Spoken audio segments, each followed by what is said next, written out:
நம்ம லைஃப்ல பெரிய பெரிய பாடங்கள் எல்லாம் ரொம்ப சிம்பிளான விஷயத்துல இருந்து தான் வரும் தெரியுமா? இன்னைக்கு அப்படிப்பட்ட ஒரு கதையை தான் பார்க்க போறோம். 4 ஃப்ரெண்ட்ஸ் அவங்க ஒன்னா சேர்ந்து ஒரு டவரை கட்டலான்னு முடிவு பண்றாங்க. அத வானத்தையே தொடுற அளவுக்கு பெருசா கட்டுவோம். அப்பா, இந்த ஒரு வரியிலேயே அவங்களோட ஆசையும் அந்த சந்தோஷமும் தெரியுது இல்லையா? இது சும்மா பிளாக்ஸ வச்சு கட்டுற விஷயம் மட்டும் இல்ல, அதுக்கு மேல.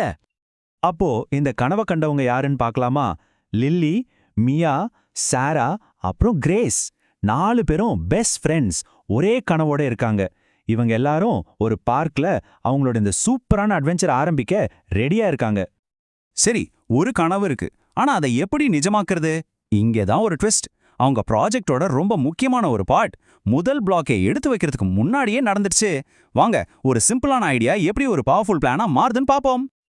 அப்பதான் கிரேஸ் ஒரு சூப்பரான ஐடியா சொல்றாங்க. நம்ம ஒரு டீமா வேலை செய்யலாம், ஆளுக்கு ஒரு சான்ஸ் எடுத்துக்கலாம். அப்பதான் இது வரைக்கும் கட்டினதிலேயே ரொம்ப ஸ்ட்ராங்கான டவரா இருக்கும். பாத்தீங்களா? இந்த ஒரு யோசனை தான் அவங்களோட விளையாட்டையே ஒரு டீம் ஒர்க் பாடமா மாத்தின ஒரு மாஸ்டர் ஸ்ட்ரோக். அவங்களோட இந்த பிளானை நம்ம சிம்பிளா 3 ஸ்டெப்பா பிரிக்கலாம். 1, எல்லாருக்கும் பொதுவான ஒரு கோல் செட் பண்றது. 2, ஒவ்வொருத்தருக்கும் ஒரு ஸ்பெஷல் ரோல் கொடுக்கறது. 3, ஒருத்தருக்கு ஒருத்தர் சப்போர்ட்டா இருந்து மோட்டிவேட் பண்றது. பாருங்க, இது எந்த ஒரு டீம் ப்ராஜெக்ட்டுக்கும் செட் ஆகிற ஒரு ஃபார்முலா. இதுல ரொம்ப இன்ட்ரெஸ்டிங்கான விஷயம் என்னன்னா, ஒவ்வொருத்தருக்கும் ஒரு தனி பங்கு இருந்துச்சு. அதுவும் ரொம்ப முக்கியமான பங்கு. லிலி தான் இந்த கனவோட விஷனரி, அதாவது ஐடியா கொடுத்தவங்க. மியாவும் சாராவும் தான் பில்டர்ஸ், அவங்க தான் கட்டிட வேலையை பார்த்துக்கிட்டாங்க. அப்புறம் கிரேஸ் தான் ஸ்ட்ராட்டஜிஸ்ட், அதாவது இந்த பிளானை போட்ட மூளை. சோ ஒவ்வொருத்தரோட வேலையும் சேர்ந்ததுனால தான் இந்த வெற்றி சாத்தியமாச்சு. Okay, plan ready. இப்போ பில்டிங் வேலைக்கு வருவோம். இந்த செக்ஷன் தலைப்பு சொல்ற மாதிரி மகிழ்ச்சியுடன் கட்டுதல். ஏன்னா நாம என்ன சாதிக்கிறோம் அன்னது எவ்வளோ முக்கியமோ, அதை எப்படி செய்யறோம் அன்னதும் அவ்வளோ முக்கியம். அவங்க என்ன கட்டினாங்கிறத விட அதை கட்டும்போது எப்படி ஃபீல் பண்ணாங்கிறது தான் இங்க கதை. அவங்க வேலை செஞ்ச விதம் ஒரு கொண்டாட்டம் மாதிரியே இருந்துச்சு. யோசிச்சு பாருங்க, அந்த பார்க் முழுக்க ஒரே சிரிப்பு சத்தம். அவங்களுக்கு பிடிச்ச பாட்டெல்லாம் பாடிக்கிட்டே வேலை செய்றாங்க. எல்லாரும் ரொம்ப ஆக்டிவா இருந்தாங்க. அப்படி ஒவ்வொரு பிளாக்கை வைக்கும்போதும் டவர் மட்டும் உயரமா போகல, அவங்களோட சந்தோஷமும் சேர்ந்து வளர்ந்துச்சு. இந்த பாசிட்டிவ் எனர்ஜி தான் அவங்க டீம் ஒர்க்குக்கு ஒரு எலிபொருள் மாதிரி இருந்துச்சு. அப்போ உண்மையான அடித்தளம் எது?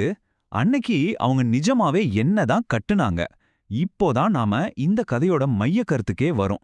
இது வெறும் பிளாக்ஸால கட்டுன ஒரு டவர் பத்தின கதை கிடையாது. அன்னைக்கே அவங்க செஞ்ச விஷயம் சினர்ஜிங்கிற ஒரு முக்கியமான கான்செப்டுக்கு ஒரு பெர்ஃபெக்ட் உதாரணம். சினர்ஜினா என்னன்னு கேக்குறீங்களா? ரொம்ப சிம்பிள். ஒரு டீம் ஒன்னா சேர்ந்து வேலை செய்யும்போது அதுல இருக்கிற ஒவ்வொருத்தரும் தனியா சாதிக்கிறத விட பல மடங்கு பெரிய ஒரு ரிசல்ட்டை உருவாக்குறது தான் சினர்ஜி. இந்த ஃப்ரெண்ட்ஸோட டவர் இந்த பவர்ஃபுல்லான ஐடியாக்கு ஒரு சூப்பரான எளிமையான எக்ஸாம்பிள். அப்போ இதுல இருந்து நம்ம கத்துக்க வேண்டிய விஷயம் என்ன? அவங்களோட வெற்றி வெறும் பிளாக்ஸ்ல இல்ல, அது அவங்களோட ஃப்ரெண்ட்ஷிப்ல, ஒருத்தருக்கு ஒருத்தர் கொடுத்த சப்போர்ட்ல, அப்புறம் ஒவ்வொருத்தரோட தனித்தனி திறமைகளையும் ஒன்னா சேர்த்ததுல தான் இருந்துச்சு. சோ இந்த அழகான கதை நம்ம எல்லாரையும் ஒரு முக்கியமான கேள்வி கேட்க வைக்குது. நீங்க இன்னைக்கு என்ன கோபுரத்தை கட்ட போறீங்க? அது எதுவா வேணும்னாலும் இருக்கலாம். யோசிச்சு பாருங்க.